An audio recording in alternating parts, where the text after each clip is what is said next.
मोदी और बांग्लादेशी पीएम आज 3 प्रोजेक्ट्स का करेंगे इनॉग्रेशन। इसमें भारत बांग्लादेश को जोड़ने वाली 2 रेल परियोजनाएं और 1 मेगा पावर प्लांट शामिल।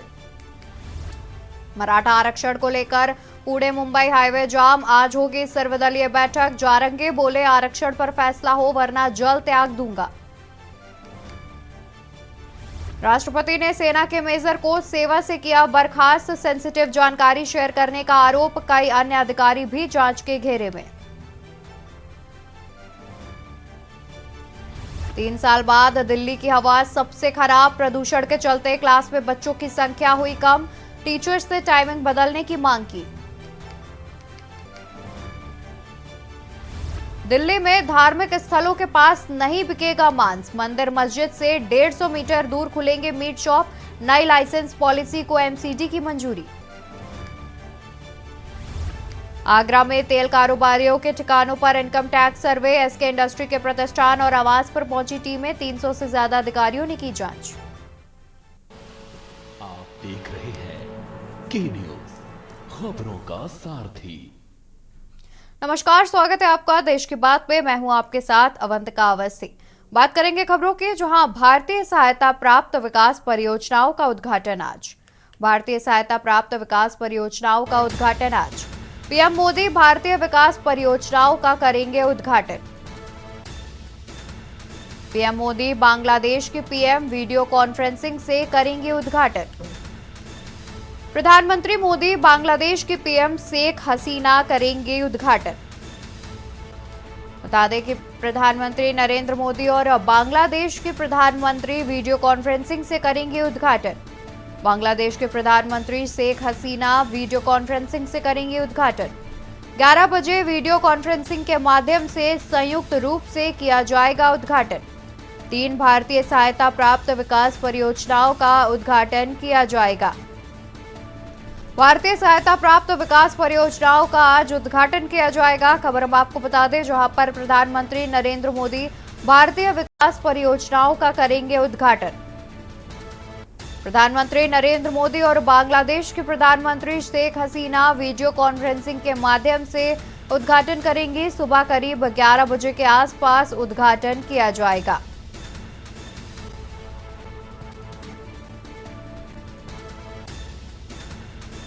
प्रधानमंत्री नरेंद्र मोदी और बांग्लादेश के प्रधानमंत्री शेख हसीना वीडियो कॉन्फ्रेंसिंग के माध्यम से सुबह 11 बजे उद्घाटन करेंगी। संयुक्त रूप से किया जाएगा उद्घाटन। 3 भारतीय सहायता प्राप्त विकास परियोजनाओं का होगा उद्घाटन। भारतीय सहायता प्राप्त विकास परियोजनाओं का उद्घाटन आज। प्रधानमंत्री मोदी भारतीय विकास परियोजनाओं का करेंगे उद्घाटन। प्रधानमंत्री नरेंद्र मोदी बांग्लादेश की PM Sheikh Hasina video conferencing के माध्यम से सुबह 11 बजे संयुक्त रूप से करेंगे उद्घाटन। तो खबर हम आपको बता दें, जहां पर आज प्रधानमंत्री नरेंद्र मोदी और बांग्लादेश के प्रधानमंत्री शेख हसीना सुबह 11 बजे संयुक्त रूप से कई परियोजनाओं का उद्घाटन करेंगे। वीडियो कॉन्फ्रेंसिंग के माध्यम से संयुक्त रूप से किया जाएगा उद्घाटन, जहां पर 3 भारतीय सहायता प्राप्त विकास परियोजनाओं का संयुक्त रूप से उद्घाटन किया जाएगा। भारतीय सहायता प्राप्त विकास परियोजनाओं का आज उद्घाटन होना है। प्रधानमंत्री नरेंद्र मोदी भारतीय विकास परियोजनाओं का करेंगे उद्घाटन। साथ ही प्रधानमंत्री नरेंद्र मोदी और बांग्लादेश की प्रधानमंत्री शेख हसीना वीडियो कॉन्फ्रेंसिंग के माध्यम से करेंगे उद्घाटन।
आज धूमधाम से मनाया जाएगा राज्य स्थापना दिवस। आज ही के दिन हुआ था हरियाणा प्रदेश का गठन।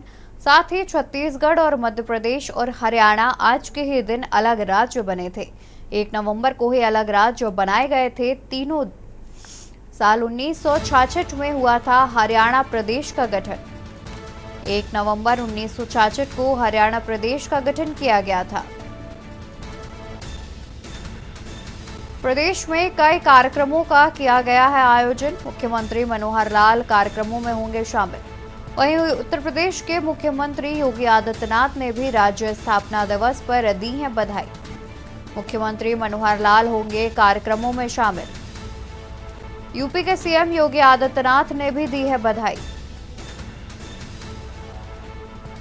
आज धूमधाम से मनाया जाएगा राज्य स्थापना दिवस। 1 नवंबर को राज्य स्थापना दिवस मनाया जाएगा। बता दें कि आज ही के दिन हरियाणा प्रदेश का गठन हुआ था। छत्तीसगढ़, मध्य प्रदेश और हरियाणा भी अलग राज्य बनाए गए थे। 1 नवंबर को ही अलग राज्य बनाए गए थे तीनों। साल 1966 में हरियाणा प्रदेश का हुआ था गठन। प्रदेश में किया गया है कई कार्यक्रमों का आयोजन। मुख्यमंत्री मनोहर लाल होंगे कार्यक्रमों में शामिल।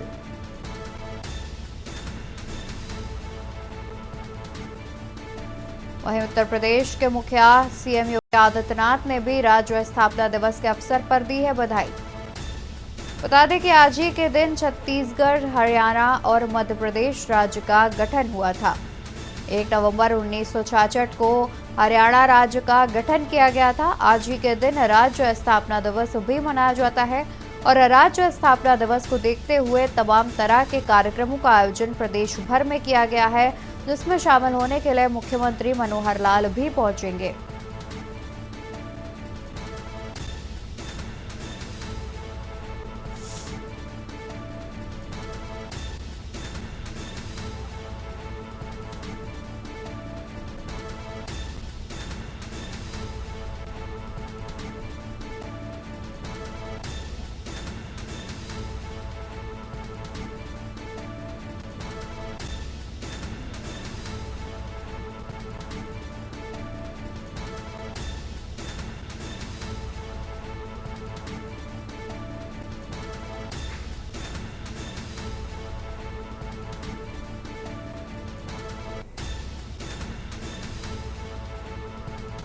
करेंगे खबरों का, जहां उत्तर प्रदेश के मुख्यमंत्री योगी आदित्यनाथ आज आएंगे दिल्ली। आज दिल्ली दौरे पर रहेंगे सीएम योगी आदित्यनाथ। दोपहर 3 बजे दिल्ली पहुंच जाएंगे।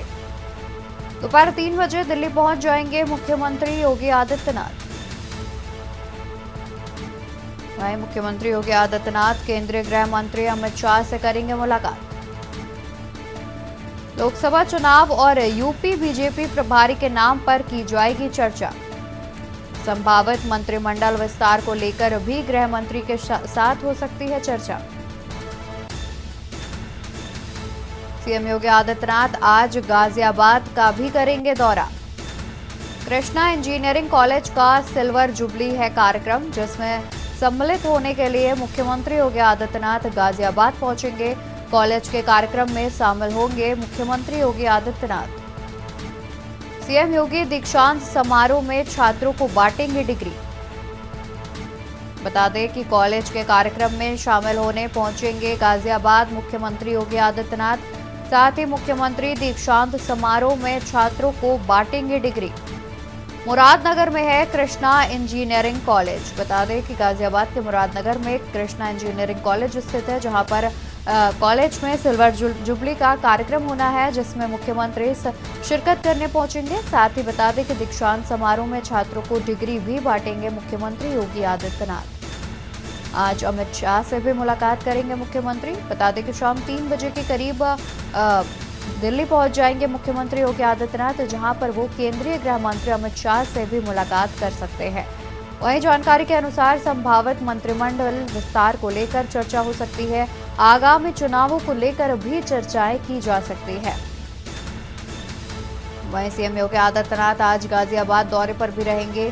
कृष्णा इंजीनियरिंग कॉलेज की सिल्वर जुबली का कार्यक्रम आयोजित है, जिसमें शामिल होने के लिए मुख्यमंत्री योगी आदित्यनाथ कॉलेज पहुंचेंगे। साथ ही दीक्षांत समारोह में छात्रों को अपने हाथों से डिग्री भी बांटेंगे मुख्यमंत्री।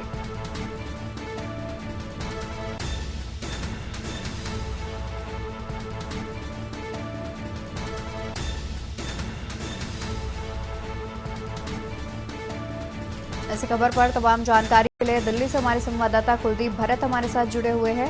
कुलदीप, करीब 3 बजे के आसपास दिल्ली पहुंच जाएंगे मुख्यमंत्री, वहां पर केंद्रीय गृह मंत्री से मुलाकात कर सकते हैं और साथ ही आगामी चुनाव को लेकर विशेष चर्चाएं भी कर सकते हैं। अतिरिक्त क्या कुछ जानकारी है?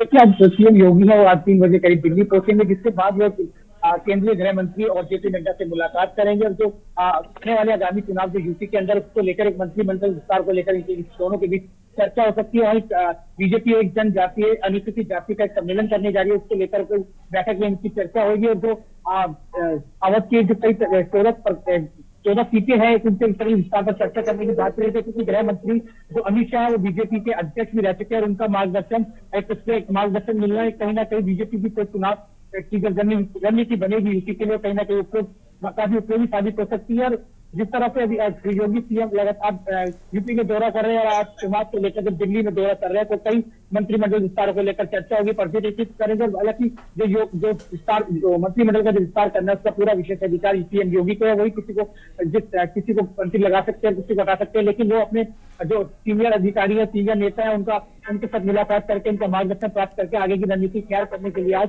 दिल्ली आ रहे हैं। जी, साथ ही जैसे कि आपने बताया कि मुख्यमंत्री पहुंचेंगे और साथ ही तमाम तरह के लोकसभा चुनाव आने वाले हैं, उसको लेकर के तमाम चर्चाएं भी कर सकते हैं।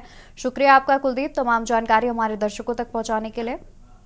तो बता दें कि आज मुख्यमंत्री योगी आदित्यनाथ दोपहर 3 बजे के करीब दिल्ली पहुंचेंगे, जहां पर वो केंद्रीय गृह मंत्री अमित शाह से मुलाकात करेंगे। इसी खबर पर तमाम जानकारी के लिए गाजियाबाद से हमारे संवाददाता जयवीर मावी जुड़े हुए हैं। जयवीर, आपसे जानना चाहेंगे कि मुख्यमंत्री दिल्ली के बाद गाजियाबाद भी पहुंचेंगे, तो लगभग कितने बजे तक जो मुख्यमंत्री हैं वो पहुंच सकते हैं गाजियाबाद और तमाम जो कार्यक्रम है उनमें शामिल हो सकते हैं? देखिए, मैं आपको बता दूं कि जो कार्यक्रम है मुख्यमंत्री का, वो केआईटी इंजीनियरिंग कॉलेज है जो मुरादनगर में स्थित है, वहां पर दीक्षांत समारोह है और कॉलेज का सिल्वर जुबली कार्यक्रम भी है। तो जो सूचना है अभी तक की, उसके अनुसार लगभग 12 बजे दोपहर को मुख्यमंत्री गाजियाबाद पहुंचेंगे और कार्यक्रम के जो कॉलेज का जो कार्यक्रम है उसमें हिस्सा लेंगे। छात्रों को डिग्री भी बांटने की सूचना है कि जो छात्र हैं उनको डिग्री दी जाएगी। तो कार्यक्रम के बाद, हालांकि गाजियाबाद के पुलिस प्रशासन की बात करें तो बीते दिनों ही कीर्ति नामक एक जो युवती थी, जो छात्रा थी, उसका मोबाइल झपटने के दौरान बदमाशों ने ऑटो से घसीटा था, जिसको लेकर उसकी मौत भी हो चुकी है। हालांकि जो गाजियाबाद पुलिस उस बदमाश का भी एनकाउंटर कर चुकी है जो इसका आरोपी था, लेकिन कहीं ना कहीं गाजियाबाद पुलिस के कह सकते हैं कि हाथ पैर अभी खुले हुए हैं। तमाम जो सवाल यहाँ पर उठ रहे हैं कि किस तरह से जो पुलिसिंग की बात करें तो कहीं ना कहीं पुलिस के सामने इस समय बड़ी चुनौती है और गाजियाबाद पुलिस मुख्यमंत्री के कार्यक्रम को लेकर पूरी तरह से चाक चौबंद व्यवस्थाएं किए हुए है। वही गाजियाबाद पुलिस की कोशिश होगी कि जो कीर्ति सिंह हत्याकांड का जो मामला है, मुख्यमंत्री उसमें कोई बड़ा कदम ना उठा ले। तो कहीं ना कहीं आज गाजियाबाद के लिए जो पुलिस प्रशासन, उसकी परीक्षा भी कहा जा सकता है। वहीं मुख्यमंत्री के कार्यक्रम को लेकर जिला प्रशासन पूरी तरह से अलर्ट है। वहीं जो केआईटी जो इंजीनियरिंग कॉलेज है, उस इंजीनियरिंग कॉलेज का जो प्रबंधन है, तमाम व्यवस्थाएं वहां पर चौक चौबंद की गई है। जो लोग वहां पर पहुंचेंगे उनके लिए प्रवेश कार्ड दिए गए हैं, उनके लिए ऑनलाइन एक तरह से कहा जा सकता है कि जो गेस्ट जो बाहर से लोग बुलाए गए हैं उनके लिए ऑनलाइन ऐप के माध्यम से बुकिंग की गई है और उन्हीं लोगों को अंदर प्रवेश की अनुमति दी जाएगी जिन लोगों के पास या तो प्रवेश पत्र हो गया, जिनका नाम उनकी लिस्ट में होगा। उसके अलावा अन्य लोगों को वहां पर अनुमति नहीं दी जाएगी। तो कहीं ना कहीं आज का जो कॉलेज का जो उद्घाटन जो कार्यक्रम है, कहीं ना कहीं कॉलेज प्रबंधन के लिए महत्वपूर्ण भी है, क्योंकि एक जाना माना नाम है गाजियाबाद में इस कॉलेज का और तमाम जो छात्र छात्रा यहाँ पर पढ़ते हैं। तो मुख्यमंत्री के कार्यक्रम को लेकर पूरी तरह से तैयारियां हैं और मुख्यमंत्री अब, हालांकि जो कॉलेज प्रबंधन की तरफ से जो सूचना दी गई है वो दोपहर 12 बजे के कार्यक्रम की पहुंचने की सूचना है और उसके बाद मुख्यमंत्री दिल्ली जाएंगे और रात्रि का जो प्रवास है, अभी तक की सूचना के अनुसार वो दिल्ली में ही करेंगे। उसके बाद अगला कार्यक्रम जो होगा वो अलग व्यवस्थाएं होंगी, लेकिन इस कार्यक्रम को लेकर गाजियाबाद प्रशासन की बात करें, पुलिस प्रशासन की बात करें, पूरी तरह से चाक चौबंद है। तमाम सुरक्षा व्यवस्था यहाँ पर की गई है। बिल्कुल एयरपोर्ट से लेकर जयवीर, जो जिस तरह से आपने बताया कि जैसा कि अभी पिछले बीच हत्याकांड हुआ था जिसमें एक छात्रा की मौत हो गई थी, उसमें पुलिस से एनकाउंटर भी किया, तो जाहिर तौर पर पुलिस की एक बड़ी परीक्षा भी होने वाली है, क्योंकि कहीं ना कहीं मुख्यमंत्री कुछ कड़ा एक्शन भी लेते हुए दिख सकते हैं। वही तमाम तरह की जो सुरक्षा व्यवस्थाएं हैं वो भी प्रशासन के द्वारा की जा रही हैं। जैसे कि आपने बताया कि इंजीनियर कॉलेज में जो है वो प्रवेश पत्र बनाए गए हैं, उसको देखकर ही एंट्री मिलेगी जितने भी लोग हैं, क्योंकि जाहिर तौर पर मुख्यमंत्री आ रहे हैं तो सुरक्षा की जो व्यवस्था है वो प्रशासन जरूर कड़ी ही रखेगा। शुक्रिया आपका तमाम जानकारी हम तक पहुंचाने के लिए।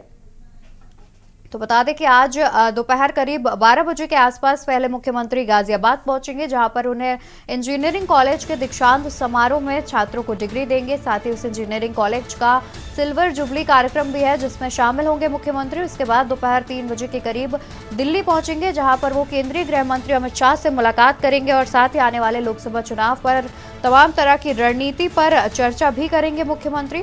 और साथ ही यूपी में बीजेपी प्रभारी कौन बनेगा इसके नाम पर भी चर्चा कर सकते हैं। तमाम तरह के कार्यक्रम आज मुख्यमंत्री योगी आदित्यनाथ के सामने आ रहे हैं, जहां पर ये भी जानकारी सामने आ रही है कि मुख्यमंत्री आज अपना रात्रि प्रवास दिल्ली में ही करेंगे।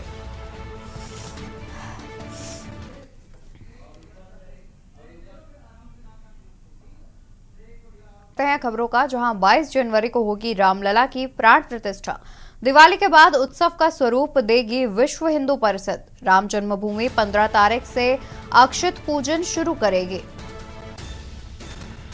दिवाली के बाद उत्सव का स्वरूप देगी विश्व हिंदू परिषद। राम जन्मभूमि 15 तारीख से अक्षत पूजन करेगी शुरू।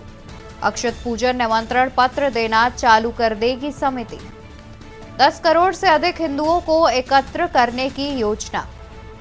बता दें कि अक्षत पूजन पर 10 करोड़ से अधिक हिंदुओं को एकत्र करने की योजना भी बनाई जा रही है। इसी खबर पर तमाम जानकारी के लिए अयोध्या से हमारे साथ संवाददाता आरपी सिंह जुड़े हुए हैं। आरपी, देखा जाए तो जिस तरीके से प्राण प्रतिष्ठा की तारीख नजदीक आ रही है उससे पहले तमाम तरह की तैयारियां की जा रही हैं, जिसपे अक्षत पूजन का कार्यक्रम भी सामने आ रहा है। क्या कुछ अतिरिक्त जानकारी है? जी अवंतिका जी, बताना चाहेंगे रामनगरी अयोध्या में उस समय जैसे जैसे प्राण प्रतिष्ठा नजदीक आती जा रही है वही वैसे यहाँ का कार्यक्रम बहुत तेजी से चल रहा है, क्योंकि भगवान राम 500 वर्षों के बाद पूरे लोगों की तपस्या के बाद अब भव्य दिव्य मंदिर में विराजमान होंगे। तो कहीं ना कहीं जितने हैं, और जो है यहाँ पे ट्रस्ट जो है अक्षत पूजन का कार्यक्रम 5 तारीख को करेगा और 15 तारीख तक लगभग हर जो बूथ बनाए गए हैं, हर प्रदेशों में बूथ बनाए गए हैं, वहां पे पहुंचाएगा और वहीं से गांव से लेकर के हर व्यक्ति तक ये अक्षत पूजन का कार्यक्रम। अक्षत का मतलब ये होता है कि जो चावल खंडित न किया होगा, चावल और हल्दी से अक्षत पूजन का कार्यक्रम चलता है। और कहीं ना कहीं पहले जो चलता था अक्षत पूजन मतलब निमंत्रण पत्र, ये निमंत्रण पत्र पूरे भारत में या पूरे विदेशों में आह्वान किया जाएगा कि रामनगरी अयोध्या में भव्य राम मंदिर का 22 तारीख को आयोजन है, उसमें ज्यादा से ज्यादा लोग आने का कार्यक्रम करें। क्यों ना करे, भगवान राम की नगरी अयोध्या है। ये वो भगवान राम की नगरी है जहां पे भगवान राम का आदर्श है। ये यहाँ पे लोगों को भाई के प्रति, माता के प्रति और पिता के प्रति जो कर्तव्य भगवान राम ने अपने मर्यादा में सिखाए गए हैं उसी का पालन करते हुए यहाँ पे जिस तरह से देखा जाए तो तमाम तरह की तैयारियां लगातार प्रशासन कर रहा है। प्राण प्रतिष्ठा समारोह आ रहा है, उससे पहले भी तमाम तरह के कार्यक्रमों का आयोजन किया जाना है, जिसमें अक्षत पूजन भी शामिल है। साथ ही ये भी हम आपसे जानना चाहेंगे कि अक्षत पूजन में करीब 10 करोड़ हिंदुओं को एकत्र करने की जो बात है वो सामने आ रही है।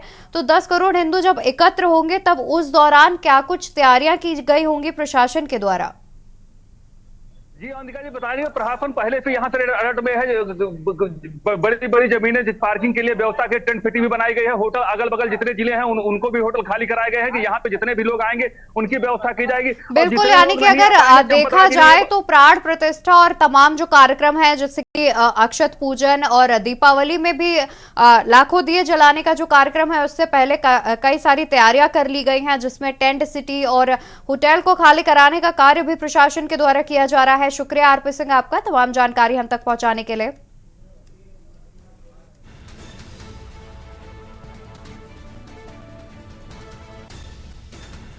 तो तो आपको बता दें कि अक्षत पूजन कार्यक्रम का आयोजन किया जाना है, जिसमें करीब 10,000 करोड़, माफ कीजिएगा 10 करोड़ हिंदुओं को एकत्र करने की बात सामने आ रही है, जिसको लेकर तमाम तरह की जो तैयारियां हैं वो प्रशासन के द्वारा कर ली गई हैं। साथ ही 15 तारीख को अक्षत पूजन का कार्यक्रम किया जाएगा, जिससे पहले तमाम जितने भी कार्यकर्ता और जितने भी लोग एकत्रित होंगे उनकी व्यवस्था को देखते हुए तमाम तैयारियां प्रशासन के द्वारा कर ली गई हैं। आगे बढ़ते हैं खबरों में, जहां सपा अध्यक्ष अखिलेश यादव की आज होनी है बैठक। प्रदेश कार्यकारिणी की आज बैठक लेंगे अखिलेश यादव। प्रदेश कार्यकारिणी की आज बैठक लेंगे अखिलेश यादव। सुबह 10 बजे पार्टी कार्यालय में होगी बैठक।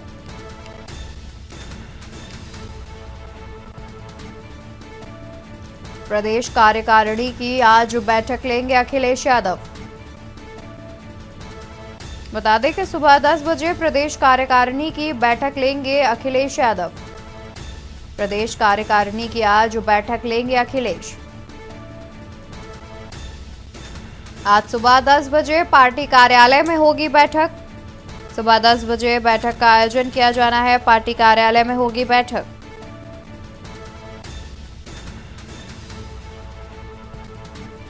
सपा अध्यक्ष अखिलेश यादव की आज प्रदेश कार्यकारिणी बैठक होनी है, जिसमें अखिलेश यादव प्रदेश कार्यकारिणी बैठक की अध्यक्षता करेंगे। साथ ही आपको बता दें कि सुबह 10 बजे पार्टी कार्यालय में प्रदेश कार्यकारिणी बैठक का आयोजन किया जाएगा।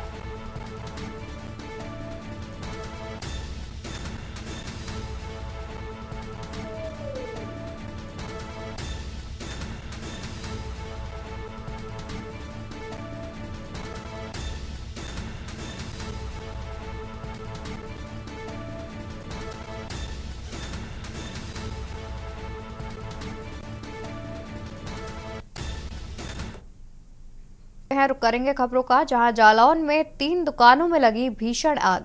भीषण आग लगने से दुकानें जलकर हुई खाक, आधा दर्जन दुकानें जलकर हुई खाक। बता दें कि करीब आधा दर्जन दुकानें जलकर हुई खाक। भीषण आग लगने से आधा दर्जन दुकानें जलकर हुई खाक। आग लगने का कारण नहीं हो सका स्पष्ट।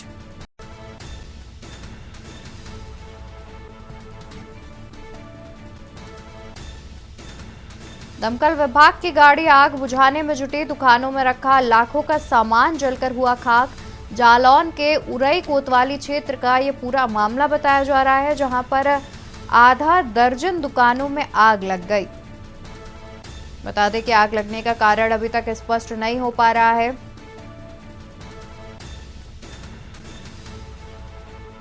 बता दें कि भीषण आग लगने से आधा दर्जन दुकानें जलकर खाक हो गईं। साथ ही दुकानों में रखा लाखों का सामान भी जलकर खाक हो गया। आधा दर्जन दुकानें जलकर हुई खाक।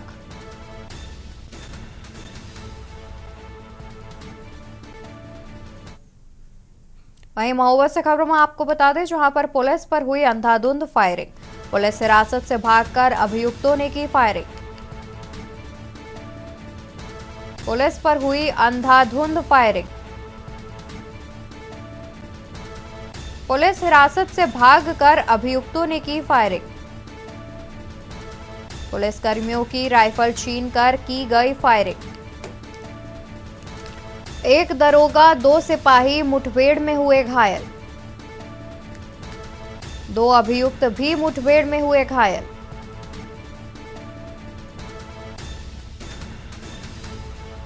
दरोगा को पीटने वाले अभियुक्त हुए थे गिरफ्तार। पुलिस अभिरक्षा में अचानक छीन ली सिपाही की राइफल।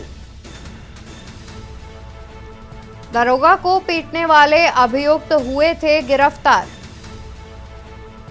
पुलिस अभिरक्षा में अचानक छीन ली सिपाही की राइफल। घायल दरोगा सिपाही को अस्पताल में कराया भर्ती।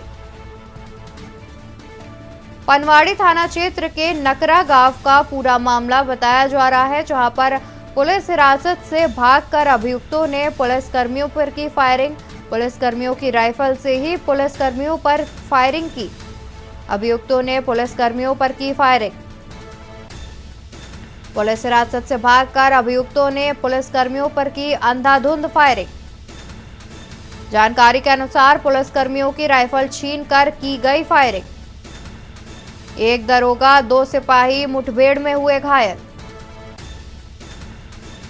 2 अभियुक्त भी मुठभेड़ में हुए घायल। इस खबर पर तमाम जानकारी के लिए हमारे साथ संवाददाता अनुराग पचौरी जुड़े हुए हैं। अनुराग, आपसे जानना चाहेंगे कि आखिर किस प्रकार ये जो लापरवाही हुई जिस कारण अभियुक्तों ने पुलिस की ही राइफल से पुलिस कर्मियों पर फायरिंग कर दी। जी, हम आपको बता दें कि ये पुलिसकर्मी मेडिकल के लिए इन 5 आरोपियों को गिरफ्तार किया था और उनको मेडिकल के लिए ले जाया जा रहा था। तो मेडिकल के लिए ले जा रहा वहां पर परमाड़ी क्षेत्र में नेहरू कॉलेज के पास उनको लघु शंका के लिए उनको नीचे उतारा गया। वहां पर उन्होंने पुलिस की राइफल छीन के 2 आरोपियों ने अंधाधुंध फायरिंग कर दी, जिससे पुलिसकर्मियों ने अपनी सुरक्षा में आरोपियों को गोली चलाई, जिनसे 2 लोगों को पैर में गोली लगी। जी, उसके बाद अभी तक क्या कुछ अभियुक्तों पर कार्रवाई की गई है? आरोपियों को जिला अस्पताल में भर्ती कराया गया है, उनका इलाज चल रहा है और उस क्षेत्र में भारी संख्या में पुलिस बल तैनात कर दिया गया है। तो पुलिस की चौकसी निगरानी की जा रही है। जी बिल्कुल अनुराग, शुक्रिया आपका तमाम जानकारी हम तक पहुंचाने के लिए। तो बता दें कि पुलिस हिरासत से भागकर अभियुक्तों ने पुलिस की राइफल से ही अंधाधुंध फायरिंग शुरू कर दी, जिसमें एक दरोगा और 2 सिपाही घायल हो गए, जिसके बाद जवाबी कार्रवाई करते हुए पुलिस ने उन्हें धर दबोचा। वहीं बता दें कि 2 अभियुक्त भी घायल हो गए जिनको गोली लगी थी। फिलहाल उनको जिला अस्पताल में इलाज कराया जा रहा है, उसके बाद आगे की कार्रवाई की जाएगी।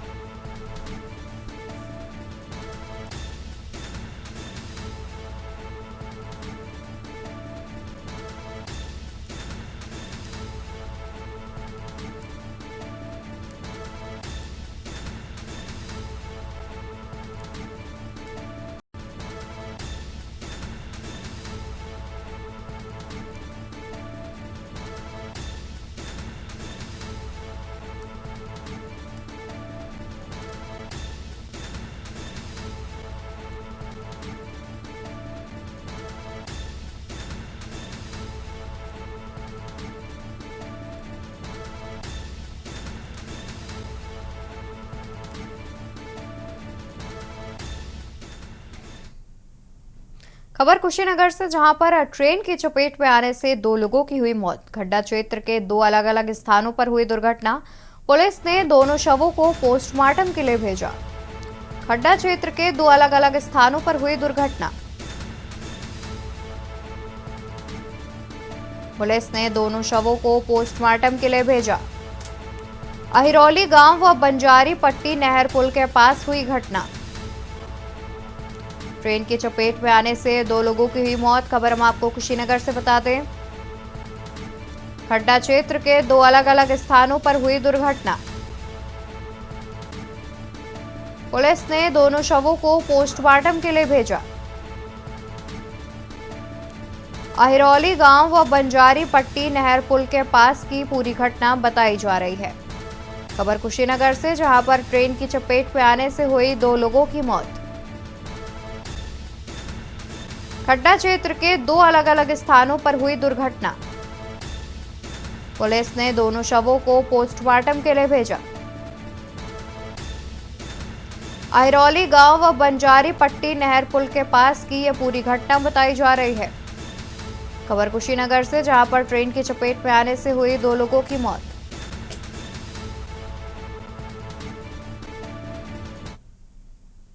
खबर प्रयागराज से, जहां पर बेपटरी हुई एक्सप्रेस ट्रेन टला बड़ा हादसा। प्रयागराज जंक्शन के पास बेपटरी हुई एक्सप्रेस ट्रेन। प्रयागराज जंक्शन के पास बेपटरी हुई express train Suhel Dev express मंगलवार की रात हुई बेपटरी।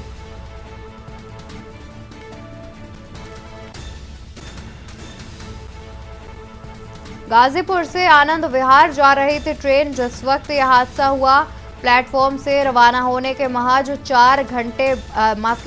4 मिनट बाद हुआ हादसा। सभी यात्री पूरी तरह से सुरक्षित बताए जा रहे हैं। वहीं दुर्घटना की जांच के लिए 4 सदस्य कमेटी का गठन किया गया है। दुर्घटना की जांच के लिए 4 सदस्य कमेटी का किया गया गठन। खबर प्रयागराज से, जहां पर बेपटरी हुई एक्सप्रेस ट्रेन, टला बड़ा हादसा। प्रयागराज जंक्शन के पास बेपटरी हुई एक्सप्रेस ट्रेन। सुहेलदेव एक्सप्रेस मंगलवार की रात हुई बेपटरी। गाजीपुर से आनंद विहार जा रही थी ट्रेन। बता दें कि गाजीपुर से आनंद विहार जा रही थी ट्रेन। जिस वक्त यह हादसा हुआ, वही जानकारी के अनुसार प्लेटफॉर्म से रवाना होने के महज 4 मिनट बाद हुआ हादसा। सभी यात्री पूरी तरह से सुरक्षित बताए जा रहे हैं। दुर्घटना की जांच के लिए 4 सदस्यीय कमेटी का गठन भी किया गया है।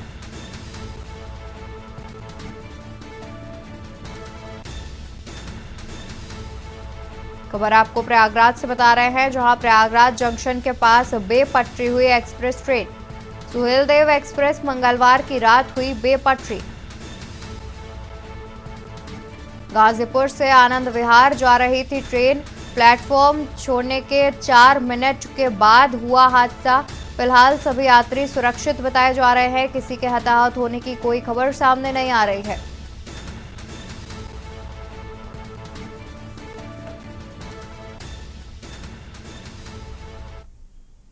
अमरोहा में डग्गामार वाहनों का बोलबाला। सीएम के आदेश को ठेंगा दिखाते दबंग।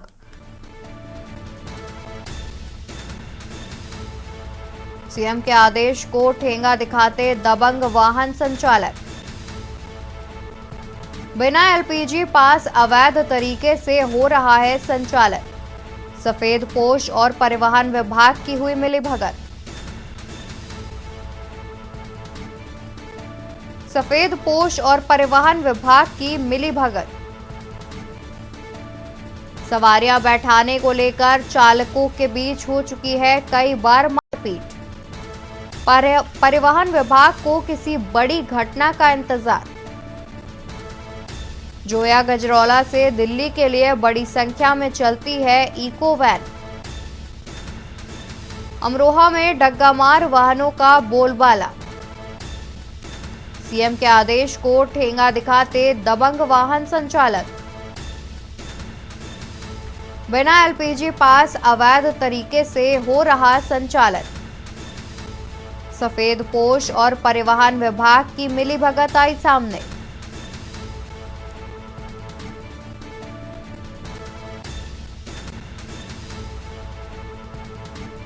सवारियां बैठाने को लेकर चालकों के बीच कई बार हो चुकी है मारपीट। परिवहन विभाग को किसी बड़ी घटना का इंतजार।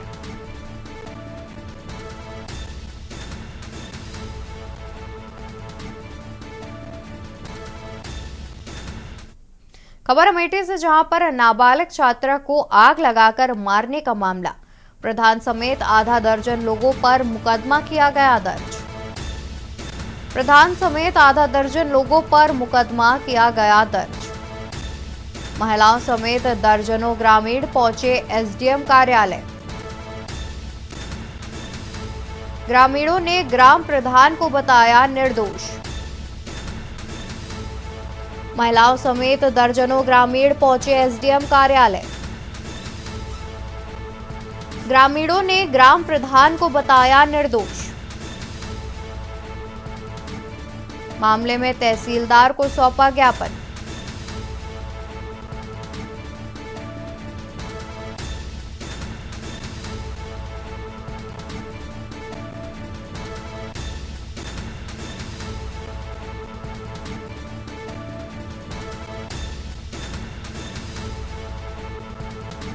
प्रधान समेत आधा दर्जन लोगों पर मुकदमा दर्ज। महिलाओं समेत दर्जनों ग्रामीण पहुंचे एसडीएम कार्यालय। ग्रामीणों ने ग्राम प्रधान को बताया निर्दोष। महिलाओं समेत दर्जनों ग्रामीण पहुंचे एसडीएम कार्यालय। गांव वालों ने ग्राम प्रधान को बताया निर्दोष।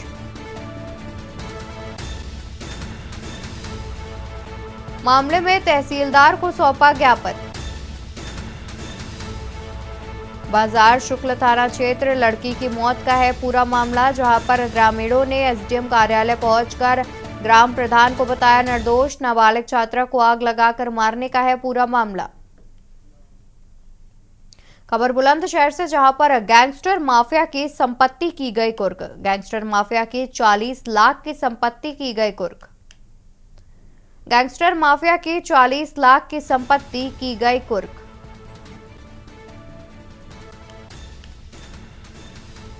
डीएम और एसएसपी के आदेश पर हुई कुर्की की कार्रवाई। गोकश नदीम उर्फ नदीमुद्दीन की 40 लाख रुपए की संपत्ति की गई कुर्क। गैंगस्टर माफिया की 40 लाख की संपत्ति की गई कुर्क। डीएम और एसएसपी के आदेश पर हुई कुर्की की कार्रवाई। गोकश नदीम उर्फ नदीमुद्दीन की 40 लाख रुपए की संपत्ति की गई कुर्क। गोकश व अन्य अवैध अपराधियों से अर्जित की थी संपत्ति। खबर बुलंदशहर से, जहां गैंगस्टर माफिया की संपत्ति की गई कुर्क। करीब 40 लाख की संपत्ति की गई है कुर्क। गैंगस्टर माफिया की 40 लाख की संपत्ति की गई कुर्क। डीएम और एसएसपी के आदेश पर हुई कुर्की की कार्रवाई। गोकश नदीम उर्फ नदीमुद्दीन की 40 लाख रुपए की संपत्ति की गई कुर्क।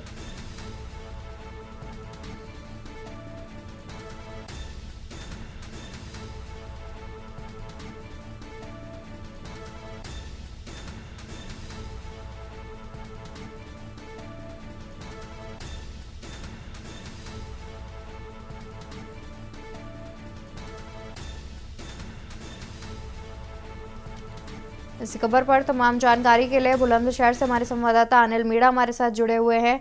अनिल, गैंगस्टर माफिया की 40 लाख की संपत्ति कुर्क की गई, क्या कुछ जानकारी है? जी देखिए, बिल्कुल मैं आपको बता दूं, जनपद बुलंदशहर में स्याना कोतवाली क्षेत्र के अंतर्गत डीएम एसएसपी के आदेश पर गो तस्कर नदीम उर्फ नदीमुद्दीन के खिलाफ बड़ी कार्रवाई की है और 40 लाख की जो उसने अवितरित रूप से जो संपत्ति एकत्रित की थी उसको डीएम और एसएसपी के निर्देशन पर स्याना सीओ और तहसीलदार द्वारा उसे कुर्क कर दिया गया और कुर्क करने के बाद में वहाँ मुनादी की गई। मुनादी करने के बाद में जो वहाँ के जो स्थानीय लोग हैं उनको निर्देशित किया गया है कि इस संपत्ति से किसी तरह की कोई भी छेड़छाड़ नहीं की जाए और छेड़छाड़ की जाएगी तो उनके खिलाफ सख्त कार्रवाई की जाएगी। अगर बात की जाए जनपद बुलंदशहर की, तो जनपद बुलंदशहर में डीएम एसएसपी के द्वारा लगातार जिस तरह से जो माफियाओं पर लगातार कार्रवाई की जा रही है, तो कहीं ना कहीं कह सकते हैं कि माफियाओं के जिस तरह से जो जनपद बुलंदशहर डीएम एसएसपी ने कमर तोड़ी है, वो एक कहीं ना कहीं एक माफियाओं के लिए बुलंदशहर पुलिस और प्रशासन का एक सख्त निर्देश है कि किसी तरह की जनपद बुलंदशहर में माफियाओं के द्वारा कोई भी कार्यशैली के लिए कोई भी असामाजिक तत्वों की जो कार्य लगातार लोगों में डरा धमका के संपत्ति अर्जित करे, इस तरह के किसी भी अपराधी को छोड़ा नहीं जाएगा। तो उसको लेकर लगातार जनपद बुलंदशहर में लगातार कार्रवाई की जा रही है। अभी कुछ दिन की बात करें तो कुछ दिन पहले खुर्जा में एक आरिफ नाम के जो था उसकी 10 करोड़ रुपए की संपत्ति को कुर्क किया गया था। तो अगर बात की जाए स्याना में भी इस तरह की कुर्की की गई है। शिकारपुर है जनपद बुलंदशहर तमाम थाना क्षेत्रों में इस तरह की कार्रवाई की जा रही है और जनपद बुलंदशहर के जो डीएम एसएसपी है उन्होंने कहा है कि उत्तर प्रदेश के मुख्यमंत्री ने जिस तरह से एक अभियान चलाया है कि माफियाओं पर लगातार कार्रवाई की जाएगी, जिन्होंने गरीब लोगों को सताकर धमकाकर जिस तरह से संपत्ति अर्जित की है, तो उन पर लगातार उत्तर प्रदेश के मुख्यमंत्री के जिस तरह से अगर बात की जाए निर्देश की, तो वहाँ कहीं ना कहीं प्रशासनिक अधिकारी और वो भी लोग कहीं ना कहीं सख्त है और बिल्कुल अगर देखा जाए तो जिस तरीके से गैंगस्टर की संपत्ति कुर्क की गई है, वे बेहद एक संदेश देती है लोगों को कि इस तरीके से भी प्रशासन कार्य कर रहा है और तमाम तरह के जो निर्देश है वो भी डीएम और एसएसपी के द्वारा दिए गए हैं। शुक्रिया आपका तमाम जानकारी हम तक पहुंचाने के लिए। तो बता दें कि गोकश नदीम उर्फ नदीमुद्दीन की 40 लाख रुपए की संपत्ति कुर्क की गई, जिसमें डीएम और एसएसपी भी मौजूद रहे। उनके निर्देशों पर ही 40 लाख की संपत्ति जो है वो गैंगस्टर की कुर्क की गई है।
देखिए, श्रीमान जिलाधिकारी महोदय के आदेशानुसार उत्तर प्रदेश गिरोहबंद निवारण अधिनियम के अंतर्गत एक गौकश था, उसका नाम नदीम था। इसके विरुद्ध जो है कई सारे मुकदमे पंजीकृत थे। तो गैंगस्टर एक्ट के अंतर्गत जो 14 की कार्रवाई होती है, उसमें एक 40 लाख की कीमत की एक दुकान थी, जिसको आज जिलाधिकारी महोदय के आदेश से सील किया गया है, कुर्क किया गया है उसको, और भविष्य में इसका किसी प्रकार से भी उपयोग नहीं कोई कर पाएगा। रुक करेंगे खबरों का। खबर गाजियाबाद से है, जहां मीट कारोबारी की फैक्ट्री पर आईटी की छापेमारी। 20 अधिकारी 40 पुलिसकर्मी के साथ चल रही छापेमारी। 20 अधिकारी और 40 पुलिसकर्मी के साथ चल रही छापेमारी। मीट कारोबारी के यहां आईटी की चल रही है छापेमारी। थाना मसूरी क्षेत्र में है मीट कारोबारी की फैक्ट्री। मीट कारोबारी की फैक्ट्री पर आईटी की छापेमारी। खबर हम आपको गाजियाबाद से बता रहे हैं। 20 अधिकारी 40 पुलिसकर्मी के साथ चल रही है छापेमारी। मीट कारोबारी के यहां आईटी की चल रही है छापेमारी। थाना मसूरी क्षेत्र में है मीट कारोबारी की फैक्ट्री। मीट कारोबारी की फैक्ट्री पर आईटी की छापेमारी। खबर हम आपको गाजियाबाद से बता रहे हैं। 20 अधिकारी और 40 पुलिसकर्मियों के साथ चल रही है छापेमारी की कार्रवाई।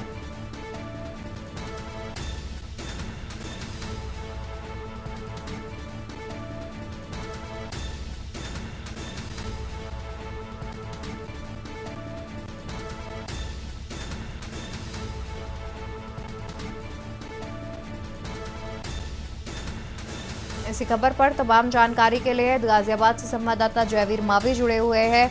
जयवीर, आपसे जानना चाहेंगे कि मीट कारोबारी के यहाँ आईटी की छापेमारी चल रही है, क्या कुछ अभी तक निकलकर सामने आ पाया है?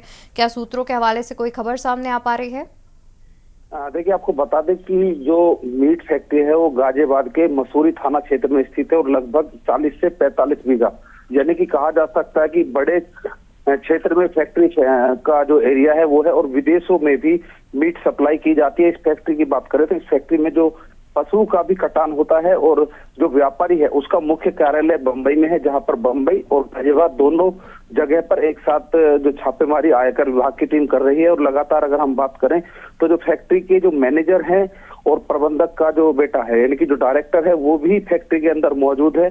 बाहरी किसी भी व्यक्ति को अंदर प्रवेश की इजाजत नहीं दी गई है। 40 से 50 के लगभग कर्मचारी यहाँ पर मौजूद है और छापेमारी भी की जा रही है। अभी तक क्योंकि किसी भी तरह की कोई आधिकारिक सूचना बाहर नहीं आ पाई है, तो और अंदर जाने की किसी को अनुमति नहीं है। अब लगातार हम संपर्क में है कि जो जब छापेमारी की कार्रवाई गाजियाबाद पूरी हो जाएगी तब क्या चीजें निकल कर आएंगी और जो अधिकारी हैं वो क्या बयान दे पाएंगे या नहीं देंगे, वो तो आने वाला समय ही बताएगा। लेकिन एक बड़ी कार्रवाई आयकर विभाग की गाजियाबाद में कहा जा सकता है कि जिस तरह से यहाँ पर जो वित्तीय लेन देन यानी कि जो टैक्स की जो चीजें थी, जब आयकर विभाग की टीम को उन पर शक हुआ तो उसके बाद यहाँ पर कार्रवाई की गई है। और बड़ी कार्रवाई है, यही गाजियाबाद के ही रहने वाले जो इसके मालिक है वो भी यहीं के मूल निवासी हैं और यहीं पर उनका कारोबार है। तो काफी लंबे समय से फैक्ट्री यहाँ पर काम कर रही है। जिस तरह से देखा जाए तो आईटी में 20 अधिकारी और 40 पुलिस कर्मियों के साथ छापेमारी की कार्रवाई की जा रही है, तो जाहिर तौर पर ये एक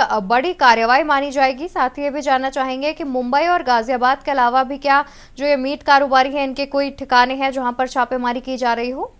देखिए, अभी तक की जो सूचना है उस सूचना के अनुसार केवल जो बंबई का जो इनका मुख्य कार्यालय है, जो कॉर्पोरेट कार्यालय है जहाँ से तमाम जो व्यवस्थाएं चलती है वहां पर, और गाजियाबाद जहां पर ठिकाना है, यहाँ पर गाजियाबाद का जो कार्यालय है फैक्ट्री का, उस फैक्ट्री के अंदर जो कंप्यूटर है, जो डाटा है, उसको आईटी की विभाग की टीम ढूंढ रही है और उसमें तमाम जो चीजें हैं अभी जांच पड़ताल कर रही है कि आखिर जो घोटाले हैं यानी कि जो गड़बड़ है वो कहाँ पर है और किस तरह की गड़बड़ है और कितने रकम की गड़बड़ है, ये अभी जांच की जा रही है। और जांच के बाद ही स्पष्ट हो पाएगा कि आखिर किस तरह से इन लोगों ने, क्योंकि जो अभी तक की जो सूचनाएं हैं उसके अनुसार जो लेन देन था, जो जिस तरह जो टैक्स देना चाहिए था उतना नहीं दिया। हालांकि अगर स्थानीय लोगों की बात करें तो लंबे समय से फैक्ट्री यहाँ पर बाहर से बंद नजर आती थी, यहाँ पर ज्यादा हलचल लोगों की नहीं थी। बिल्कुल, शुक्रिया आपका तमाम जानकारी हमारे दर्शकों तक पहुंचाने के लिए। तो बता दें आपको कि मुंबई और गाजियाबाद के ठिकानों पर ही छापेमारी की कार्रवाई चल रही है। वहीं 20 अधिकारी और 40 पुलिसकर्मियों के साथ छापेमारी की कार्रवाई की जा रही है। फिलहाल अभी तक कोई भी खबर सामने निकलकर नहीं आ पाई है।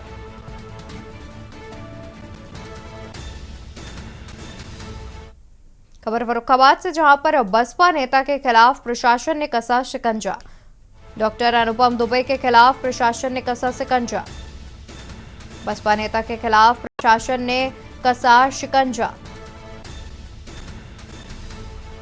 परिजनों के खिलाफ प्रशासन की ताबड़तोड़ कार्रवाई जारी। मोहम्मदाबाद कोतवाल में गैंगस्टर एक्ट का मुकदमा दर्ज। मोहम्मदाबाद कोतवाल में गैंगस्टर एक्ट का मुकदमा दर्ज। अनुराग दुबे उर्फ डब्बन लगातार चल रहा फरार। पुलिस ने अनुराग दुबे पर घोषित किया 2 गुना इनाम।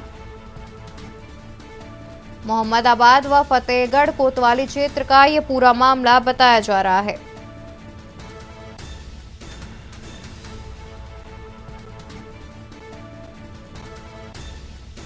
डॉक्टर अनुपम दुबे के खिलाफ प्रशासन ने कसा शिकंजा।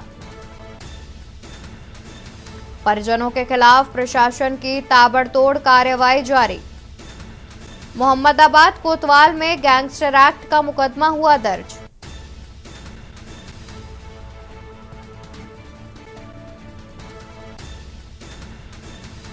अनुराग दुबे उर्फ डब्बन लगातार चल रहा फरार।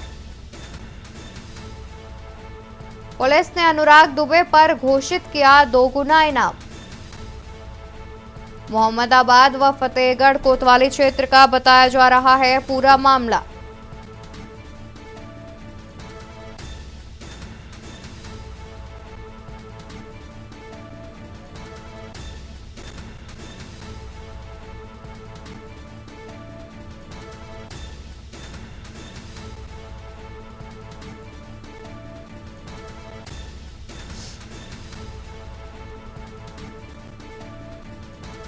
तो मोहम्मदाबाद कोतवाल में गैंगस्टर एक्ट का मुकदमा है दर्ज।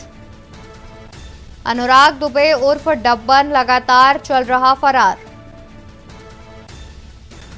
पुलिस ने अनुराग दुबे पर घोषित किया 2 गुना इनाम। मोहम्मदाबाद व फतेहगढ़ कोतवाली क्षेत्र का बताया जा रहा है पूरा मामला। बसपा नेता के खिलाफ प्रशासन ने कसा शिकंजा।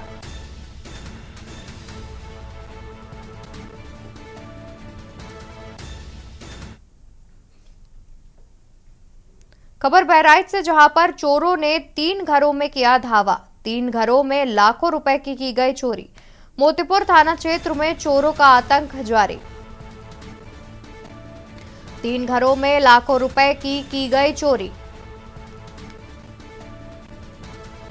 मोतीपुर थाना क्षेत्र में चोरों का आतंक जारी। थाना मोतीपुर क्षेत्र के शोभापुरवा गांव की घटना। खबर बहराइच से, जहां पर चोरों ने 3 घरों में किया धावा। 3 घरों में लाखों रुपए की गई चोरी। मोतीपुर थाना क्षेत्र में चोरों का आतंक जारी। थाना मोतीपुर क्षेत्र के शोभापुरवा गांव की बताई जा रही है घटना। खबर बहराइच से, जहां पर चोरों ने 3 घरों में किया धावा। 3 घरों में लाखों रुपए की गई चोरी। मोतीपुर थाना क्षेत्र में चोरों का आतंक लगातार जारी। थाना मोतीपुर क्षेत्र के शोभापुरवा गांव की बताई जा रही है पूरी घटना, जहां पर चोरों ने 3 घरों में किया धावा और लाखों का सामान किया पार।